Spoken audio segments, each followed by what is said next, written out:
बिस्मिल्लाहिर्रहमानिर्रहीम, अस्सलाम वालेकुम। वीनस स्पोर्ट्स के साथ आपका मेज़बान शहज़ादा मोइन हाज़िर है और हम अपने प्रोग्राम में क्रिकेट, हॉकी, फुटबॉल और दीगर खेलों पर बात करते हैं। इसके साथ कोशिश करते हैं जो खेल ग्रास रूट लेवल पर खेले जाएँ उसको अपने प्रोग्राम का हिस्सा बनाएं। दौरा इंग्लैंड के लिए पाकिस्तान क्रिकेट टीम का 18 रुकनी टीम का ऐलान हो गया और इस टीम में एक दफ़ा फिर हसन अली की वापसी हुई है। फिर अनफिट है जो प्लेयर थे, इंजर्ड हो गए थे दौरे न्यूजीलैंड में, उनकी वापसी होती हुई दिखाई दी है। आज़म खान एक दफ़ा फिर टीम का हिस्सा है, मोहम्मद रिजवान एक दफ़ा फिर टीम का हिस्सा है। फिर मिडिल ऑर्डर पर बैटिंग करने वाले इरफान खान नियाजी टीम का हिस्सा बनते दिखाई दिया है। लेकिन पाकिस्तान T20 में उम्दा परफॉर्मेंस देने वाले, पाकिस्तान सुपर लीग 9 में उम्दा परफॉर्मेंस देने वाले उसामा मीर टीम से बाहर हो गए हैं 18 रुकनी स्क्वाड से। इसी हवाले से बात करेंगे आज शो के अंदर। हमारे साथ मौजूद है बदियुज़्ज़मा साहब है, क्रिकेट एक्सपर्ट हैं, उनसे आज हम गुफ्तगू करेंगे खासकर पाकिस्तान स्क्वाड के हवाले से जो दौरे इंग्लैंड के लिए मुंतखब की गई है। बदी भाई, बहुत बहुत शुक्रिया आपका। सबसे पहले तो ये बता दें, क्या बहुत बड़ी पर्ची है हसन अली जो एक दफ़ा फिर टीम का हिस्सा बन गए? देखिए इंतज़ार, सबसे बड़ी बात यह है कि हमारी सिलेक्शन का कोई क्राइटेरिया ही नहीं है कि हम क्या मुंतखब कर रहे हैं और किसको निकाल रहे हैं और किसको इन कर रहे हैं, ये हमें पता ही नहीं है। मुझे ये बताएं कि 7 रुकनी आपने सिलेक्शन कमेटी रखी है, आपने क्या देखकर टीम मुंतखब किया है, किस तरह की परफॉर्मेंस जो है लड़कों की आपने जांची है और फिर आपने टीम मुंतखब की है। अगर आप देखें तो PSL के जो टॉप परफॉर्मर थे उसामा मीर, आप उसको ये देखें कि वो टॉप विकेट टेकर भी होता है। फिर न्यूजीलैंड के खिलाफ आखिरी T20 में आपने देखा कि उसने बड़े अहम मौके पे आके पाकिस्तान को अच्छी बॉलिंग की और पाकिस्तान को मैच जितवाया। फिर आप मोहम्मद अली की मिसाल आपके सामने है, फास्ट बॉलर, उसने किस तरह कितनी अच्छी जो है बॉलिंग की, आपका कुछ समझ में नहीं आ रहा। फिर मोहम्मद वसीम पे आपने 3 साल ज़ाया किए, वसीम जूनियर पर, वो कहाँ चला गया? फ़हीम अशरफ तो पहले चले देखें, उसको लाते हैं, इन करते हैं, वो भी परफॉर्म नहीं कर पाते। लेकिन आमिर जमाल का क्या कसूर है कि आमिर जमाल परफॉर्मेंस देते हुए टीम से बाहर है। फिर जमान खान, जिसको आप कहते हैं कि भाई सबसे बेहतरीन बॉलर है, आखिरी की ओवरों में हमें जो है वो बड़ा काम आता है, उसको आपने बाहर कर दिया। तो आप क्या करना चाहते हैं? जमान पे आपने बात कर ली है बदी साहब, तो हम देखते हैं कि जमान जो मुख्तलिफ लीग्स हो रहे हैं बाहर के, उसमें भी अच्छी परफॉर्मेंस दे रहे हैं। वो डग ओवर्स पे इसी तरह परफॉर्मेंस दे रहे हैं जिस तरह पाकिस्तान सुपर लीग में करते आए। मैं आपसे ये तो कह रहा हूँ, देखें ना कि हमारी जो सिलेक्शन का क्राइटेरिया कुछ समझ में नहीं आया। अभी आज आपने अगर प्रेस कॉन्फ्रेंस गौर से देखी हो तो आप उसमें आप देखें कि बहुत सारी चीज़ें कान में कही जा रही थी। वहाब रियाज मोहम्मद यूसुफ के कान में कुछ कह रहा था, मोहम्मद यूसुफ अब्दुल रज़ाक के कान में कुछ कह रहा था, और अपने आप को वो जो छुपा रहे थे, एक कह रहा था आप जवाब दे दें, दूसरा कह रहा था आप जवाब दे दें, इसका जवाब रज़ाक देंगे, इसका यूसुफ देंगे। तो कहने का मकसद ये है कि जब आपने टीम मुंतखब की है तो भाई आप किसी सामने तो लाएँ ना, आप ये बताएं कि इस बेस पर हमने जो टीम मुंतखब की है। दूसरी, हसन अली की आप बात करते हैं, मुझे बताएं 2022 में आखिरी T20 मैच उसने खेला और उसके बाद दोबारा उसको आपने जो है वो T20 स्क्वाड में लिया। वर्ल्ड कप में आप उसको लेके चले गए, नाम ही नहीं था, 15-20 दिन पहले उसका नाम जो है वर्ल्ड कप में आ गया। तो इसको शामिल करने का मकसद यही है कि आपने ये 2 सीरीज़ खिला के उसको वर्ल्ड कप में इन करना है। फिर एक और सबसे बड़ी वजह, शादाब खान आपका बॉलिंग ऑलराउंडर है, आपने उसको किसी मैच में बॉलिंग नहीं करवाई। ये एक देखें, मुझे समझ नहीं आया कि कप्तान ने उसको क्यों बचाया। इस वजह से बचाया कि उसामा को बाहर करना है, कर दिया आपने बाहर। अब मसला ये है कि वहाँ जो विकटें बनाई गई हैं, ड्रॉप इन विकटें हैं, पिचेज़ हैं वहाँ पर, ख़ास तौर पर जो अमेरिका में नया स्टेडियम बना है, तो वहाँ पर आप किस तरह वहाँ पर स्पिनर को ज़्यादा सूट करेंगी। आपने सब चीज़ें तो कर ली, अब इमाद आपके पास है, शादाब आपके पास है, इब्रार आपके पास है, इफ्तिखार आपके पास है, सलमान अली आगा आपके पास है। चलिए सलमान पे भी बात करेंगे बदी साहब है, लेकिन इससे पहले क्योंकि आप एक बाकायदा तौर पर इशू बताते हैं तमामी प्लेयर्स के हवाले से, और अगर क्योंकि सलमान अली आगा भी टीम का हिस्सा बने हैं तो आपके पास अब मिडिल ऑर्डर पर 5 बैटर्स ऐसे हो गए हैं जो मिडिल ऑर्डर पर खेलेंगे, इफ्तिखार, इरफान खान नियाजी, उस्मान खान। और अगर देखें तो जिस तरह 2-4 प्लेयर्स को आपने ऐसा बना दिया है कि वो भी मिडिल ऑर्डर पर आकर खेल सकते हैं। फिर आपके पास जगह बचती है स्पिनर से ऑलराउंडर की, तो उसमें आपके पास शादाब भी मौजूद हैं, उसके पास है आप देखें अहमद वसीम भी मौजूद हैं, तो फिर साइम अयूब भी अब बाकायदा तौर पर बॉल कर लेते हैं। लेकिन इस सीरीज के अंदर जहां आपको मौका देना था, जहां चांस देना था साइम अयूब के बॉल करा के चेक कर सकते थे आप दौरे न्यूजीलैंड में जहां पर आप खेल रहे थे, तो वह आपने गलती की। अगर उन्हें आप चेक कर लेते कुछ बेहतर हो जाता। आप साइम की कोई परफॉर्मेंस ऐसी नजर नहीं आ रही कि जिस बेस पे वो मुसलसल जो है टीम का हिस्सा बने रहे। सैम अयूब की 2-3 इनिंग से आपने उसको ऐसा जज कर दिया, आपने उसको पता नहीं कहाँ से उठाया और कहाँ हम लेकर चले गए। देखिए एक प्लेयर को परफॉर्म तो करने दें, 2 या 3 मैचेस की परफॉर्मेंस से आप किसी प्लेयर को ये नहीं कह सकते कि ये बड़ा प्लेयर है और ये रन्स करेगा। प्लेयर वो होता है जो आपको मुश्किल कंडीशन में मैच जिता के दे, मुश्किल कंडीशन में बैटिंग करके दे और फिर वो आपको मैच जिताए। हमारी टीम में मुझे ये बताएं कौन सा ऐसा बैटर है या बल्लेबाज है या ऑलराउंडर है जो आप आखिरी के ओवरों में मैच को लेके जाए और मैच को फिनिश करके दिखाए? कोई नहीं है।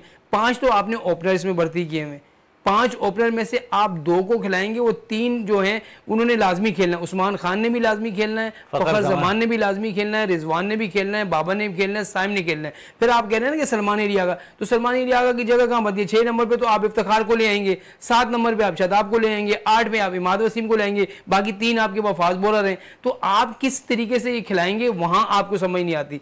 तो मेरे ख्याल में आपको इस वक्त सबसे जो मेन मसला है ना, वो मिडिल ऑर्डर में 2 पक्के बैट्समैनों का है। 2 पक्के जब तक आपके पास बैट्समैन नहीं होंगे T20 में, आप मैच फिनिश नहीं कर सकते, नहीं जीत सकते। सेकंड इनिंग में, पहली इनिंग में तो ये होता है कि चले जी 2 इनिंग अच्छी हो गई, आपने 180, 185, 190 रन कर दिए। लेकिन जब सेकंड इनिंग में आप बैटिंग कर रहे होते हैं तो वहाँ जब आप 10, 11, 12 रन की एवरेज चाहिए होती है ना, तो वहाँ पर अब आपको मिडिल में ऐसा एक बैटर होना चाहिए कि जो मुसलसल रन्स करता हुआ है, जिसको पता हो कि मैंने चौका कहाँ मारना है, मैंने छक्का कहाँ मारना है और किस बॉल पे मैंने रन्स लेना है, किस बॉल पे जो है नहीं लेना। तो असल में ये जो बैठे ना बड़े बड़े सुपरस्टार जो हमारी टीम सेलेक्ट कर रहे हैं, वहाब रियाज, ठीक है, मोहम्मद यूसुफ खुद सेलेक्ट नहीं होते थे टीम में, मोहम्मद यूसुफ बैटिंग ऑर्डर है, तो भाई इनकी बैटिंग को क्या हो गया? फिर आपने फील्डिंग कोच रखा, आपकी फील्डिंग को क्या होगा? इस वक्त पाकिस्तान टीम का सबसे बड़ा मसला जो है फील्डिंग है। अगर आपने वहाँ पर फील्डिंग मिस की या कोई 2-3 कैच इस तरह के छूट गए किसी मैचेस में, तो आपके लिए चांस बहुत मुश्किल हो जाएगा। और अभी तक वर्ल्ड कप का नामों का ऐलान ना करना, ये मेरी ये लम्हा फिक्र है कि पता नहीं क्या प्लानिंग अंदर हो रही है, क्या खिचड़ी पक रही है, क्या इन आपस में इनकी हमआहंगी नहीं है, या कोई कप्तान नहीं मान रहा या सेलेक्टर कुछ और टीम चाह रहे हैं, ये एक मसला, ताकि प्लेयर्स को भी पता चल जाए, वो मुकम्मल तौर पर परफॉर्म भी कर सकें। दौरे अगर इंग्लैंड में अभी 18 रुकनी स्क्वाड गई, क्योंकि आप थोड़ी देर कबल बात कर रहे थे मिडिल ऑर्डर पर, और एक नौजवान एमर्जिंग प्लेयर इरफान खान नियाजी थोड़ा निकल कर आया। उसने न्यूजीलैंड के खिलाफ भी 30-35 रन की बारी खेली, PSL में भी वो 30-35 की बारी खेलता रहा है। तो आप समझ रहे हैं कि लंबी बारी खेलने वाला, जिस तरह आप भी कह रहे हैं कि एक लंबी बारी, और जब एवरेज हो 20 रन आपको पर ओवर चाहिए हो, तो वहां पर भी एक ऐसा बैटर आपको चाहिए। लेकिन शायद इस स्क्वाड के अंदर ऐसा कोई बैटर नजर नहीं आ रहा, या आप फिर आजम खान की तरफ देखते हैं। एक इरफान खान नियाजी की एक इनिंग्स में आपने उसको जो है टीम में सेलेक्ट कर दिया, ठीक है, 171 रन उसने टोटल रन बनाए और वो पाकिस्तान टीम में सेलेक्ट हो गया। डोमेस्टिक में 2 से 3 मैच उसके हैं। मुझे ये बताएं कि हमारा क्राइटेरिया क्या है? क्या इस PSL के, अब उस्मान को आपने जो है PSL की परफॉर्मेंस से टीम में तो ले लिया, लेकिन आप देखिए न्यूजीलैंड के खिलाफ वो मुसलसल नाकाम हुआ है 4 मैचेस में। तो अब पाकिस्तान की जो टीम मैनेजमेंट है वो क्या फैसला करेगी? अब आयरलैंड के खिलाफ उसको आजमाएंगे, वहाँ उसने रन नहीं किए, पर इंग्लैंड में मुश्किल सीरीज़ है भाई, इंग्लिश की सीरीज़ जो है आसान नहीं है। वहाँ मुश्किल सीरीज़ में मुझे नहीं लगता कि उस्मान खान रन कर पाएगा। और जिस तरीके से आप कहते हैं नो लुक शॉट, तो नहीं देख के शॉट खेलना, तो ये करना, ये हर जगह काम नहीं होता, ये वही उसी की कह रहा हूँ। तो आप समझते हैं गैर मुल्की जो मालिक होते हैं वो फौरन पकड़ लेते हैं। मेरी बात असल में शहजादे भाई मसला ये होता है कि जब दूसरी बड़ी टीमें होती है ना, और बड़े बॉलर जो होते हैं, उनके जो बाहर कोचेस बैठे होते हैं, वो आपकी वीडियो देखकर, आपकी चीजें देखकर पकड़ लेते हैं वीकनेस, इसकी वीकनेस क्या है, और वहीं से आपको आउट करते हैं। तो ये चीजें आप छोड़ दें कि वो वैसा है वैसा है। यहाँ तसलसल के साथ जो रन करेगा वो पाकिस्तान टीम में रहना चाहिए। ये इस तरीके से नहीं होता कि उसको निकाल दो, उसको ले आओ, कसूर बता दिया करें उसको कि भाई ये तेरा कसूर है, इसकी वजह से निकाल रहे हैं। मैं कहता हूँ कि सबसे बड़ा इस वक्त जो है उसामा मीर का ना होना, आमिर जमाल का ना होना, और वसीम जूनियर। आपके पास देखिए कि एक वाहिद ऐसा बॉलर है जो आपके पास इन और आउट दोनों स्विंग अच्छी करता है, उसकी स्विंग अच्छी करता है। तो पता नहीं क्या हो रहा है। और दूसरा एक बात और मैं आपसे कहना चाह रहा हूँ कि दुनिया भर की जो टीमें, उन्होंने स्क्वाड क्यों ऐलान कर दिए? कि इस वजह से कर दिए कि हमारे खिलाड़ियों को पता हो कि वर्ल्ड कप में वो खेल रहे हैं, और वो अपनी जो परफॉर्मेंस है, जो अपनी जो टेक्निक है, या जिस तरीके से उनको खेलना है, वो अपनी तैयारी कर लें। हमारे तो खिलाड़ियों को 22 तारीख तक ये नहीं पता होगा कि मैं हूँ या कौन है। आप 10-11 को तो निकाल दें जिन्होंने खेलना है, वो तो खेलेंगे भाई।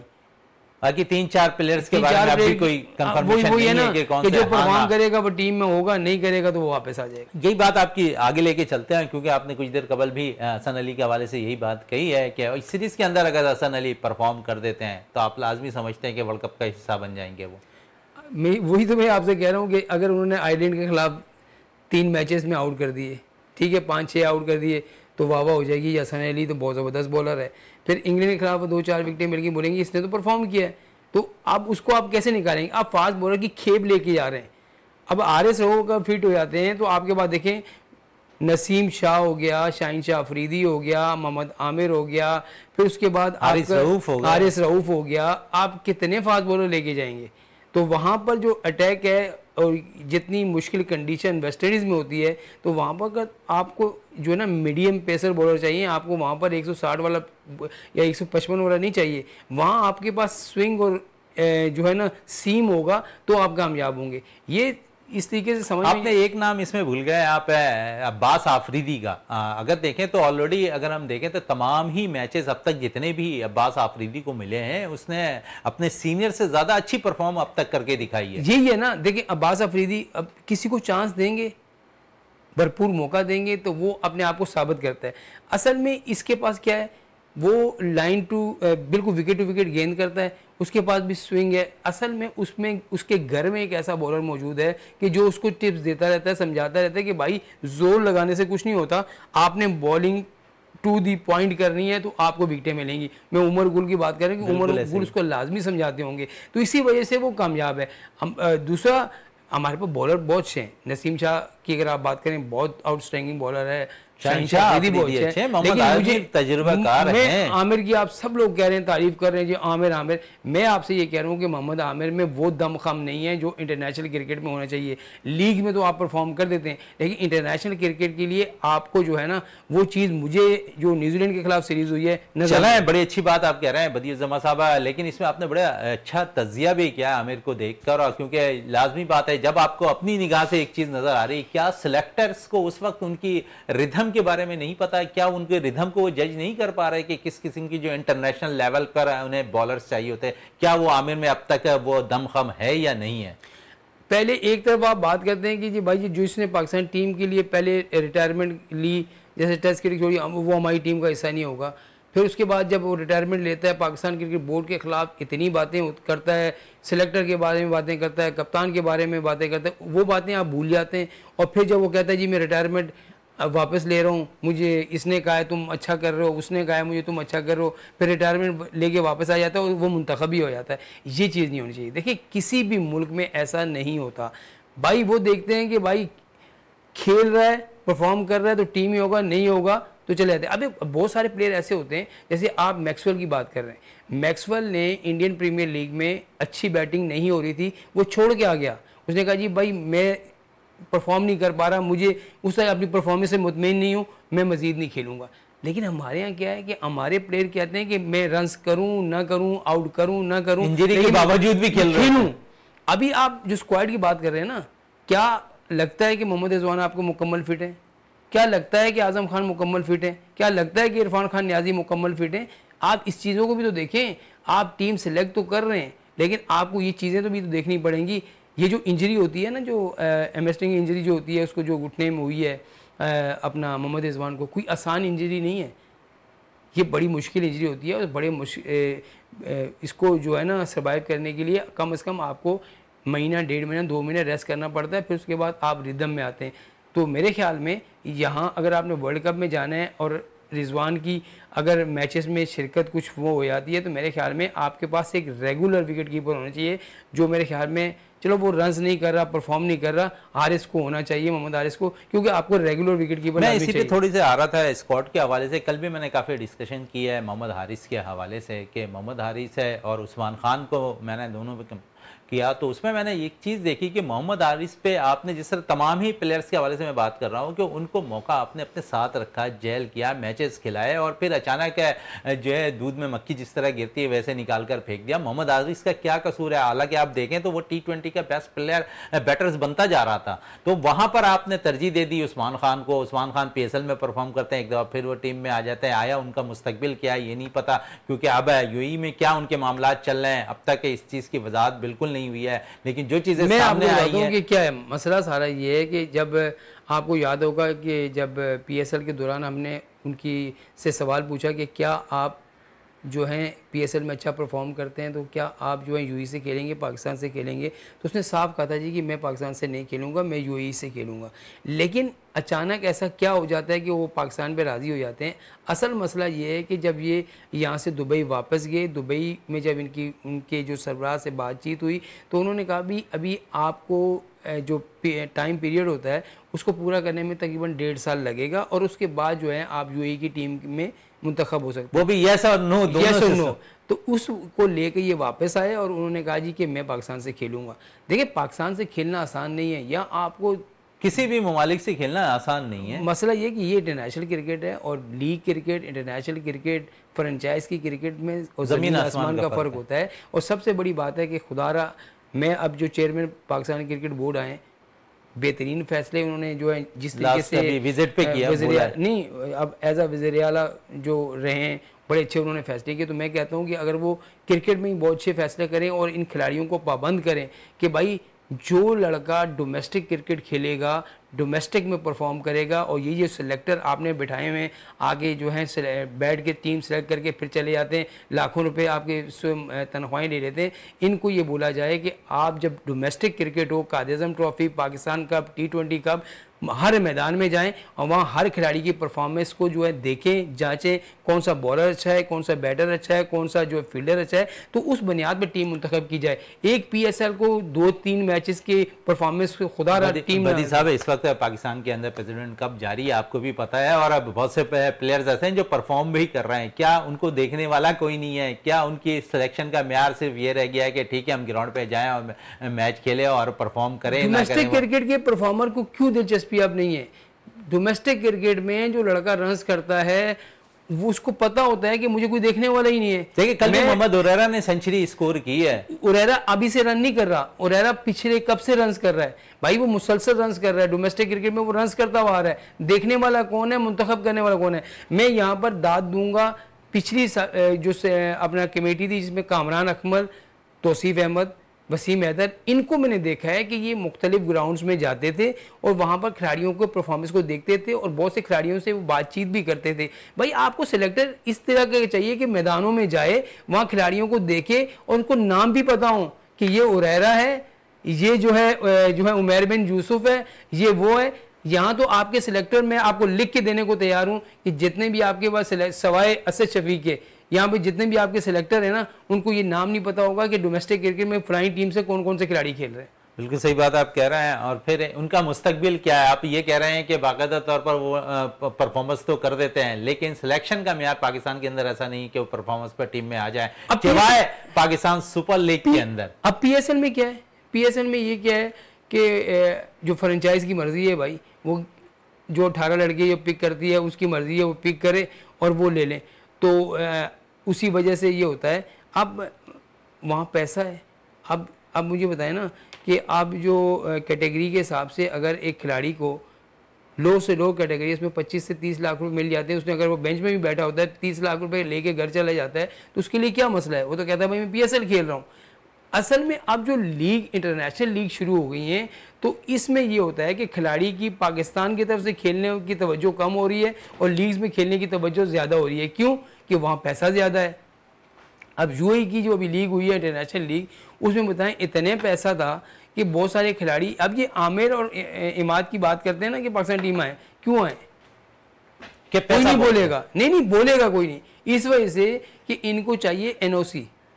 बिल्कुल, लेकिन एनओसी पे बात हो रही है, मजीद और भी बात करेंगे बदियुज्जमा साहब से। और जिस तरह बात कर रहे हैं कि एनओसी के हवाले से भी कि इनको प्लेयर्स को अगर एनओसी मिल जाते हैं तो मुख्तलिफ है जो लीग्स होती है दुनिया भर में वो खेलने के लिए आसानी हो जाती है। जब आपको एनओसी मिल जाएगी तो लाजमी बात है कि आप दीगर ममालिक के लीग खेल सकते हैं। बदी साहब बात बड़ी अच्छी पॉइंट्स थी आपने कही है एनओसी के हवाले से।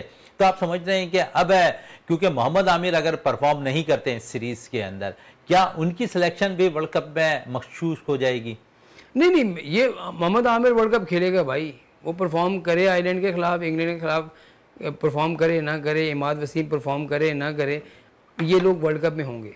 मैं आपको गिन के नाम उंगलियों में बता देता हूँ कि ये 15 लड़के होंगे। मैं आपको चलें इनमें से 3 हटा दें, वो कौन से 15? मैं आपको वही बता रहा हूँ ना कि 15 लड़के ये दे। एक तो आपका कप्तान तो है ही, रिजवान हो गया, ठीक है, साइम अयूब हो गया, फ़खर जमान हो गया, उस्मान खान हो गया, इफ्तिखार अहमद हो गया, सलमान अली आगा हो गया, शादाब खान हो गया। इसमें इब्रार नहीं होगा, शादाब होगा, क्योंकि इमाद को ये ले रहे हैं, ठीक है। और उसके अलावा इरफान खान नियाजी, मुझे नहीं लगता कि वो टीम वर्ल्ड कप स्क्वाड का हिस्सा होंगे। और एक आध जो है बॉलर में से ये कम कर देंगे। बाकी 15 वही लड़के हैं जो हमेशा से पाकिस्तान टीम में रहते हैं। 2 तो आगे और बाकी 13 लड़के वही है। मैं आपको वो बता तो। अच्छा चलें, आपने बता दिया, इसमें आपने हसन अली का नाम नहीं लिया। और हसन अली टीम में होंगे, बता तो रहा हूँ, हसन अली टीम में शामिल होंगे। आपने हसन अली की बात कर ली। तो दूसरी तरफ अगर हम बात करें कि ओपनर्स पे हम बड़ा बात करते हैं, और अगर हम देखें तो अब थोड़ी सी चेंजिंग आई है। काफ़ी अरसे से हम इस बात पे भी इश्यूज़ उठा रहे थे कि बाबर रिजवान की ओपनिंग के हवाले से, और उसके साथ साथ अगर हम देखें तो वहाँ पर हमने देखा कि बहुत से मामला दूसरे होते हुए भी दिखाई दिए।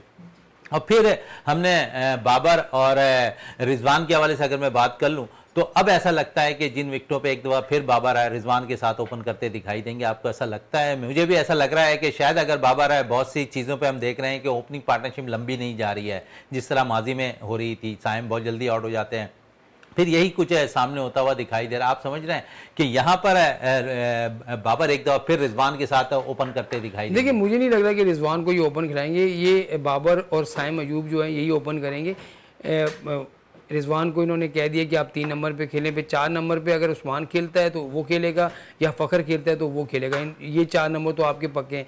लेकिन ये भी है कि रिजवान जो है काफ़ी नाराज़ भी नज़र आते हैं कि भाई वो इतने इस नंबर पर जो है वो नहीं खेलेंगे 3-4 नंबर पे। आपने देखा होगा कि रिजवान जब ओपन करते हैं तो रन्स करते हैं, 8-10 ओवर गुजर जाएँ तो फिर रिजवान से वो वाली ईंटें नहीं लगती जिस तरीके से वो ओपन जाके खेलते हैं। तो मेरे ख्याल में कप्तान को भी अब ओपन छोड़ देनी चाहिए, क्योंकि वो हर नंबर पे बैटिंग है। बाबर एक ऐसा प्लेयर है जो हर नंबर पे बैटिंग कर सकता है। तो मेरे ख्याल में आप फ़खर और साइम को अगर ओपन करा दें, दोनों बेस्ट हो जाएंगे पाकिस्तान के लिए। फ़खर या साइम एक ही तरस की क्रिकेट खेल रहे होते हैं। फ़खर और साइम को ओपन करा दें, या फिर साइम और रिजवान को ओपन करा दें।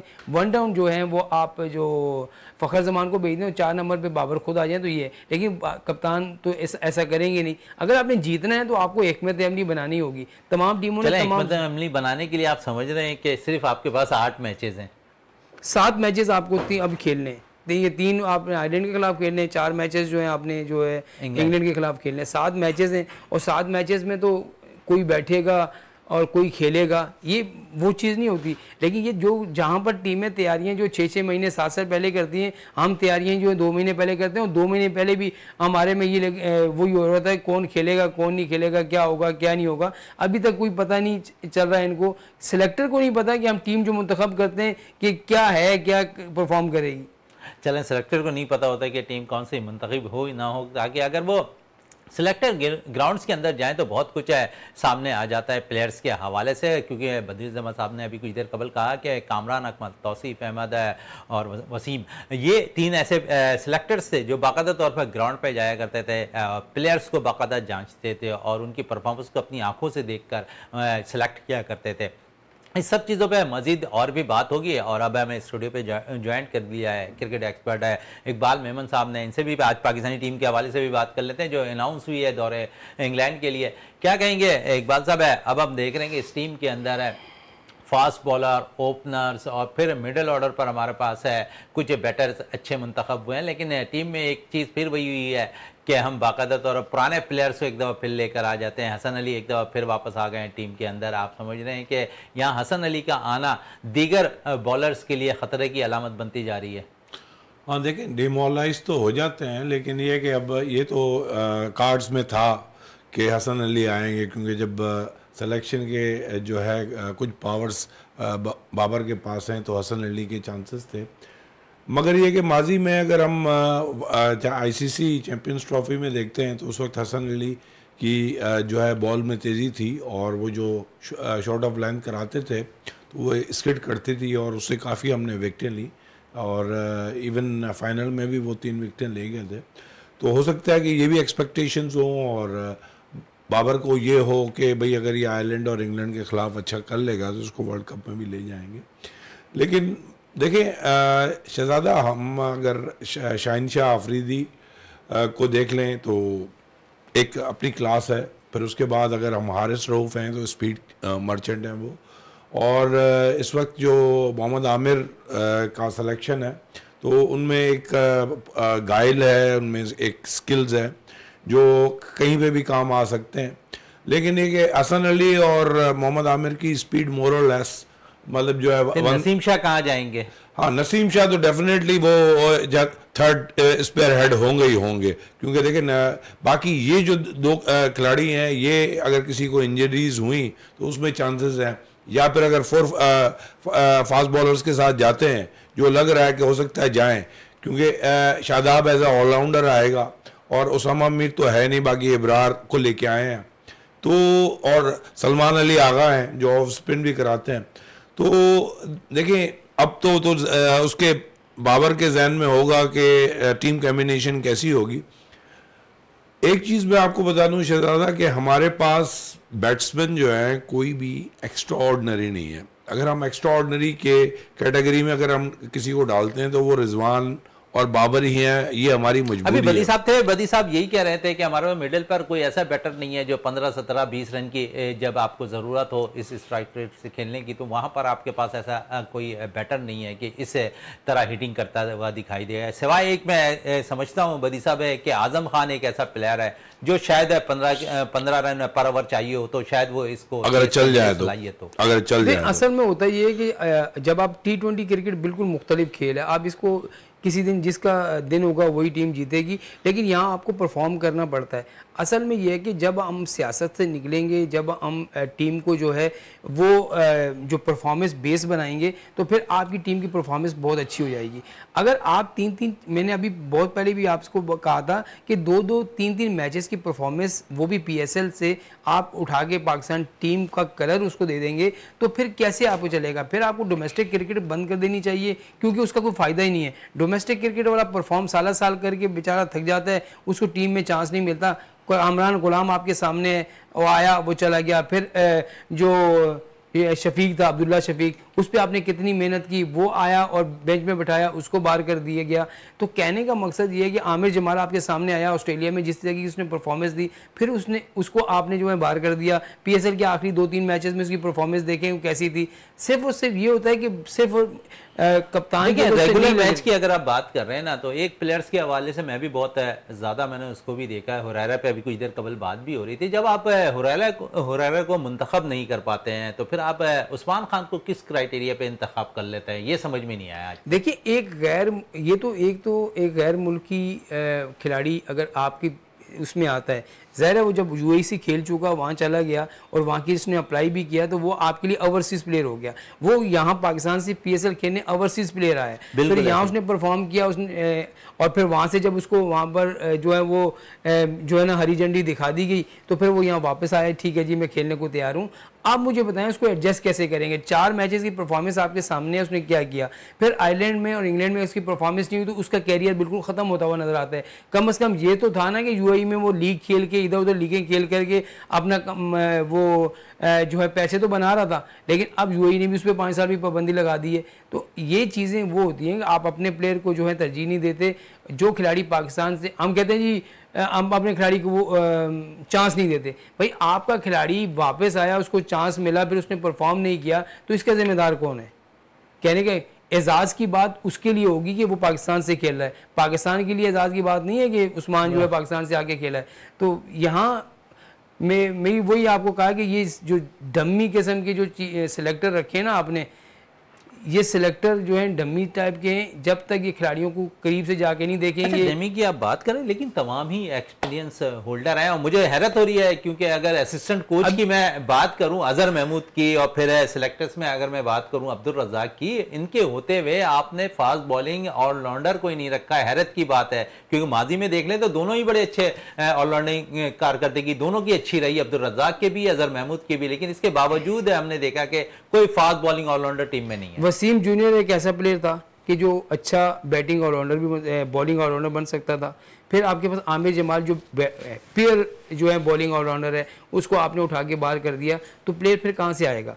असल मसला ये है कि अब्दुल रज़ाक टीवी पे बैठ के कुछ और कहते हैं, वहाब रियाज टीवी पे बैठ के कुछ और कहते हैं, मोहम्मद यूसुफ, जब आपको बिल्कुल याद होगा, ये कल की बात है, पुरानी बात भी नहीं है, कि जब पाकिस्तान क्रिकेट बोर्ड के खिलाफ इतनी बातें करते हैं कि अब 3-3 ओहदे मिल गए तो सब सही हो गया, खामोशी हो गई। सही है। बाबर ना अच्छा लगता था अब्दुल रज़ाक को एज अ कप्तान, और ना अच्छा लगता था वहाब रियाज को कप्तान, तो अब उनको वो कप्तान भी अच्छा लगने लग गया। तो यही होता है कि शाहीन शाह अफरीदी ने कसूर क्या किया था कि उसको आपने 4 मैचेस के लिए कप्तान बनाया। अगर फिर आपने निकालना है तो ये जो कमज़ोर टीम से आप हारे हो, तो बाबर को ही बोलो कि भाई आप चले जाइए। वो अगर 5 मैचेस की सीरीज में 4 मैच वो हारा है, तो आप कम से कम उसको वर्ल्ड कप तक तो चांस देते। आप अपने होम ग्राउंड पर अच्छी कारकर्दगी इस वक्त खिलाड़ियों में आपस में नहीं बन रही। मैं साहब आप समझते हैं कि जो सीनियर प्लेयर्स है जो माजी में पाकिस्तान की नुमाइंदगी करते आए हैं, एक दफा फिर वो हिस्सा बने, शायद इस बेस पे हमआहंगी नहीं बनती दिखाई दे रही है। बिल्कुल ऐसी। कल तक आमिर और इमाद वसीम दोनों आपको पता है बाबर के खिलाफ थे, आज वो टीम में आ गए, तो आप किस तरह की परफॉर्मेंस की तवक्को करते हैं? फिर शाहीन शाह अफरीदी को कप्तान हटाया, क्या वो बाबर आजम के साथ जो है उस तरह की उसकी रिलेशनशिप होगी? कभी भी नहीं हो सकती। ये आपको नज़र कुछ आता है, दिखता कुछ है और होता कुछ है। चले होता कुछ है इकबाल साहब, नजर कुछ आता दिखता कुछ है और होता कुछ है इकबाल साहब, क्योंकि इस सीरीज में हम देखते हैं कि इमाद वसीम को भी बड़ा लेट मौका फराम किया गया जो न्यूजीलैंड के खिलाफ सीरीज खेली गई थी। आप समझ रहे हैं कि यहाँ पर भी कुछ रंजिशें अभी भी बाकी हैं कप्तान के साथ? देखें शहजादा, मैंने भाई की बातें सुन रहा था और मुझे एक चीज़ समझ में आती है कि जो है पाकिस्तान का जो फैब्रिक है सोसाइटी का, वो सिफारिश पे चलता है। और अच्छा, सिफारिश में ये नहीं होता कि कोई एक्स्ट्रा ऑर्डिनरी खिलाड़ी को आप हटा के जो है दूसरे बिल्कुल मीडियोकर को ले आए, लेकिन 19-20 का ज़रूर फ़र्क होता है और बहुत सारी फोर्सेस जो है वो काम कर रही होती हैं और अपने खिलाड़ियों को जो है सेलेक्ट करवाती हैं।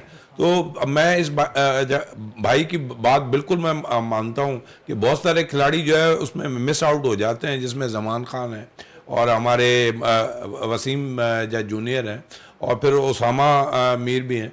तो इस तरह बहुत सारे खिलाड़ियों को जो है वो मिस आउट हो जाते हैं, लेकिन ये कि फिर अगेन उनको अकोमोडेट करने के लिए अपने खिलाड़ियों को इनको हटाना पड़ता है। हो सकता है कि हसन अली को एज अ ऑलराउंडर खेलना पड़े, मगर देखें आपको जब भी जो है इस चीज़ को अगर आप देखेंगे सिलेक्शन को, तो हमारा सोसाइटी का फैब्रिक की सिफारिश पे है और हर फोर्स जो होती है और जिसकी भी अप्रोच होती है वो अपना बंदा कहीं ना कहीं सिलेक्ट करवाता है, लेकिन एक्स्ट्रा ऑर्डिनरी खिलाड़ी को बिठा के और आप मीडियोकर को लेके आ जाएं, वो एक जो है चांसेस कम है। हाँ, किसी ज़माने में मंसूर अख्तर जैसा खिलाड़ी खेलता रहा और काफ़ी अरसा खेल गया, उनको तो विवियन रिचर्ड्स का भी खिताब मिल गया, लेकिन ये है कि हसन अली अगर आप उसके स्टैट्स देखें तो उतने बुरे नहीं है। हाँ, अभी रिसेंट पास में उन्होंने कोई एक्स्ट्रा ऑर्डिनरी बॉलिंग नहीं कराई और जो है मोहम्मद आमिर जो है वो एक कमबैक कर रहे हैं, उनको मौका मिलना चाहिए। और उस्मान खान ठीक है, 2 सेंचुरीज थी और मेरा ख्याल है वो काफ़ी उनकी लास्ट ईयर की भी क्रेडिबिलिटी थी, उनको भी मौका दिया गया है। तो ये है कि हाँ, बहुत सारे खिलाड़ी ऐसे हैं जो सेलेक्ट हुए हैं उनके बराबर के खिलाड़ी हैं, लेकिन आप जब 2 अच्छे खिलाड़ी हैं तो एक साथ सबको नहीं लेके आ सकते। आपको शायद याद होगा कि शेन वॉर्न के साथ जो है मैगल भी he was equally good leg spinner, लेकिन वो काफ़ी अरसे तक नहीं खेल सका। मिसबा काफ़ी अरसे तक बाहर था, फिर बुढ़ापे में आके उसने जो है वो खेल सका। तो ये प्रॉब्लम्स होती हैं। ठीक है, टीम सिलेक्शन हुई है, इसमें हम बहुत सारे क्वेश्चन मार्क्स हैं, लेकिन यह है कि हम दुआ गो हैं कि ये आयरलैंड में और इंग्लैंड में अच्छा करेंगे। और सिलेक्शन कमेटी ने ये अच्छा किया कि डिले कर दिया वर्ल्ड कप के सिलेक्शन के लिए, तो उनको मौका मिल जाएगा कि जो खिलाड़ी फेल हुए हैं अभी हमारे न्यूजीलैंड के खिलाफ, अगर वो अच्छा करते हैं तो वो सिलेक्शन के लिए होंगे, वरना रिजर्व में से भी जो है वो खिलाड़ी सेलेक्ट हो सकते से हैं। भी प्लेयर निकल कर आ सकते हैं, और जो अच्छा इस वक्त अगर प्रेसिडेंट कप जारी है उसमें उम्दा परफॉर्मेंस करने वाले प्लेयर्स भी हो सकता है कि कोई सिलेक्ट हो जाए। लेकिन अगर हम दूसरी तरफ देखें, क्योंकि वर्ल्ड कप से कबल हम देखते हैं कि बहुत से सीनियर प्लेयर्स को आगे से बाकायदा टिप्स भी देते हैं, तो हम अपने सीनियर प्लेयर्स को टिप्स के लिए नहीं तलब करते। अब हम देख रहे हैं कि वसीम अकरम श्रीलंका में बाकायदा तौर पर फास्ट बॉलिंग के वहाँ पर जाके वो टिप्स भी देंगे प्लेयर्स को। तो आप समझते हैं इतना बड़ा लीजेंड प्लेयर पाकिस्तान में अगर हो और पाकिस्तान के प्लेयर्स को वो टिप्स ना दे, तो आप समझते हैं ज़्यादती है। तो ये किसका काम है? वसीम अकरम खुद तो नहीं कह सकता कि ना कि मैं पाकिस्तान क्रिकेट बोर्ड को कि मैं आऊँगा और आपके खिलाड़ियों को टिप्स देगा। असल में पाकिस्तान क्रिकेट बोर्ड का काम है कि वसीम अकरम से कहें या वकार यूनुस से कहें या जितने भी बड़े बॉलर हैं उनसे कहें कि भाई वर्ल्ड कप हो रहा है, आप हमारे प्लेयर्स को जो है कोई ना कोई ऐसी टिप्स दें, क्योंकि आप लोग वर्ल्ड कप में फाइनल भी खेले हुए, जीते हुए भी हैं और आपको ये चीज़ें पता होंगी। तो वो ये आपका काम है। अगर आप मुझे प्रोग्राम में नहीं बुलाएंगे तो मैं खुद से नहीं होंगे शहजादे भाई मैं कब आपके प्रोग्राम में आना चाहता हूँ, तो ये वो वाली बात नहीं है। और वसीम अकरम एक बड़ा नाम है, उसको श्रीलंका ने बुलाया, चला गया। अब श्रीलंका में जाके वो मेरे हर में वो 5 से 6 उसके ट्रेनिंग सेशन है, वहाँ जाकर खिलाड़ियों को जो उससे पूछेंगे या उसको बताएगा तो वो उनके काम ही आएगा ना वर्ल्ड कप में। तो हमारे यहाँ ये कल्चर जो है ख़त्म होता जा रहा है। ये कल्चर इस वजह से ख़त्म होता जा रहा है कि हम, सबसे बड़ी बात ये है कि एक टाइम होता है हम गैर मुल्की कोच को ले आते हैं, एक वक्त होता है हम अपने कोचेस को ले आते हैं। अभी आपने देखा मोहम्मद हफीज़ जो हैं टीम डायरेक्टर भी थे, हेड कोच भी थे, सब कुछ थे। फिर उनको हटाने, उससे पहले मिकी आतर थे, मिकी आतर को हटाया। फिर अब जो है इनको हटाने के बाद अब हमारे पास क्या आ गया जी, गैरी क्रिस्टन आ गए और गिलेप्सी आ गए। तो अब कहने का मकसद ये है कि जब उनको ही अपने पर एतमाद नहीं है, अब वो भी कितने अरसे बाद 20 कोचेस से इन्होंने रब्ता किया है और उसके बाद ये 2 कोचेस राज़ी हुए हैं। उन्होंने कहा है कि भाई हमें 2 साल तक का कॉन्ट्रैक्ट देंगे तो हम आएंगे, वरना हम नहीं आएंगे। तो ये 2 साल का कॉन्ट्रैक्ट होने के बाद ये लोग आए, क्योंकि यहाँ कप्तान को ये नहीं पता होता मैं अगली सीरीज में होऊंगा नहीं होऊंगा, कोचेस को ये नहीं पता होता कि मैं अगली सीरीज में होऊंगा या नहीं होऊंगा। तो यहाँ ये सारी प्रॉब्लम है। अगर आप, हम चेयरमैन साहब जो आए हैं नकवी साहब, इनको ये चाहिए, क्योंकि एक तो तजर्बा भी रखते हैं, दूसरा इनको चाहिए कि जितने भी कोचेज़ हैं या जितने भी स्टाफ को रख रहे हैं या कप्तान को रख रहे हैं उसको एक टाइम फ्रेम दें। भाई ये आपके पास टाइम फ्रेम है, इसमें जीतें हारें, मुझे रिजल्ट चाहिए। अगर आपको रिजल्ट आपने हमें 2 साल में नहीं दिया तो मैं, ना आप कप्तान होंगे और ना आप हेड कोचेज होंगे। तो इस तरह की आप पॉलिसियां बनाएं। अब एक कप्तान को पता होना चाहिए चलो यार मैं हार गया, मैं अगली सीरीज में जीतने की कोशिश करूंगा। वो चीज़ें यहाँ से ख़त्म होना चाहिए, ये कल्चर ख़त्म होना चाहिए। बिल्कुल टिप्स पे बात हो रही है। क्यों इकबाल साहब है, माजी में अगर हम देखें तो इकबाल साहब है, जब टीम कहीं वर्ल्ड कप बड़े इवेंट के लिए जारी होती तो सीनियर से जो रिटायरमेंट ले चुके होते हैं प्लेयर्स, वो बाकायदा तौर पर टीम को जो यहाँ पर हम देखते हैं कि टिप्स दे रहे होते हैं। कोई अगर आप समझ जाए तो ऐसी चीज़ें बिल्कुल बेहतर होती हैं। बिल्कुल होती हैं। और देखिए, मैं कल ही बात हो रही थी और राजुद्दीन साहब ने ये बताया कि भाई 92 के वर्ल्ड कप में हमने जो है जावेद मियादाद जो है उनको सेलेक्ट नहीं किया था और वो बेचारे किसी न किसी तरह वो वहाँ पे पहुँच गए और फिर उनको खिलाया गया और विनिंग टीम के साथ वो थे। बाकी ये कि टिप्स देने के लिए हमारे पास बहुत ज़बरदस्त खिलाड़ी हैं, लेकिन इस वक्त हमारे पास थोड़ा सा टाइम कम है। बिल्कुल है, आपका बहुत शुक्रिया इकबाल साहब। बदी साहब आपका बहुत बहुत शुक्रिया। प्रोग्राम का अख्ताम करते हैं इस दुआ के साथ कि पाकिस्तान में खेल और खिलाड़ी तरक्की करते रहें और पाकिस्तान का सब हिलाली परचम दुनिया भर में रोशन रहे। इसी के साथ अपने मेज़बान शहजादा मोइन को इजाज़त दें। पाकिस्तान जिंदाबाद। लेकिन जाते जाते अमेरिका में पाकिस्तान की जीत के सफ़र के हवाले से 2009 वाली टीम बाकायदा तौर पर जिन्होंने ट्रॉफी जीती थी T20 की यूनुस खान की क़यादत में, वो टीम अमेरिका में बाकायदा तौर पर मैच खेल रही है और जहाँ पर पाकिस्तान ने फतह हासिल की है 10 रन से। इसी हवाले से हमने एक छोटा सा पैकेज तैयार किया, वो पैकेज देखते हैं। T20 वर्ल्ड कप 2009 की फातेह टीम की जीत का सफर अभी खत्म नहीं हुआ। ह्यूस्टन में खेले गए फेस्टिवल मैच ने 15 साल की पहले की याद ताज़ा कर दी। American cricket franchise Knight Riders United के मालिक माजिद रिजवी और medical care centre of textiles की दावत पर पाकिस्तान से आए हुए T20 वर्ल्ड कप 2009 की फातेह टीम ने मूसा क्रिकेट स्टेडियम में मेला सजा दिया।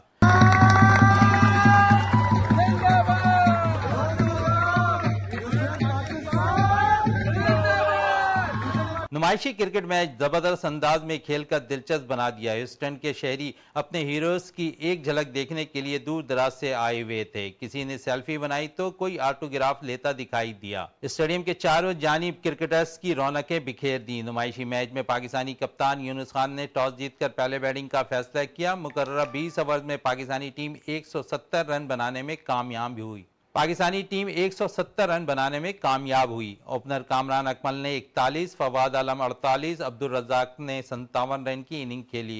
इख्तितामी लम्हात में शाहिद आफरीदी ने बर्क रफ्तार 26 रन स्कोर किए। वर्ल्ड कप की फातेह टीम ने अमेरिका की मकबूल फ्रेंचाइज को 171 रन का टारगेट दिया। जवाब में नाइट राइडर्स यूनाइटेड के बैटर्स भी उम्दा खेल का मुजाहरा किया। नाइट राइडर्स यूनाइटेड की टीम हदफ के ताक़ुब में नाकाम रही और 160 रन बना सकी। फेस्टिवल मैच में पाकिस्तानी क्रिकेटर ने 10 रन से फतह हासिल कर ली। फातेह टीम के अब्दुल रज़ाक ने 3, उमर गुल 2 और मिसबाहुल हक ने 1 विकेट हासिल की। मैच के अख्तिताम पे कप्तान यूनुस खान ने कहा कि 15 साल के बाद वर्ल्ड कप 2009 का जश्न भरपूर अंदाज में मनाने का मौका मिल रहा है, जिसकी बहुत खुशी है। ऑर्गेनाइजर डॉक्टर माजिद रिजवी, जो अमेरिका में मेजर्स के नाम से मशहूर हैं और यहाँ क्रिकेट के फरोग में पेश हैं, उन्होंने पाकिस्तानी क्रिकेटर का शुक्रिया अदा करते हुए कहा कि ICC T20 वर्ल्ड कप से कबल लेजेंड खिलाड़ियों की आमद खुशाइन कदम है, जिससे अमेरिका में क्रिकेट परवान चढ़ेगी और नौजवान नस्ल खेलों की तरफ रागिब होंगे। उन्होंने कहा कि वह क्रिकेट से वलाना मोहब्बत रखते हैं, मुस्तकबिल में भी इसी मिशन को जारी रखेंगे। इख्तितामी तकरीब में खिलाड़ियों को इनामात से नवाजा गया। पाकिस्तानी क्रिकेटर ने यादगार ट्रॉफी के हमरा स्टेडियम के चारों जानिब चक्कर लगाकर शायकीन क्रिकेट से खूब दाद समेटी और 15 साल कबल की खुशियों को ताज़ा किया। शहजादा मोइन, वीनस टीवी, कराची।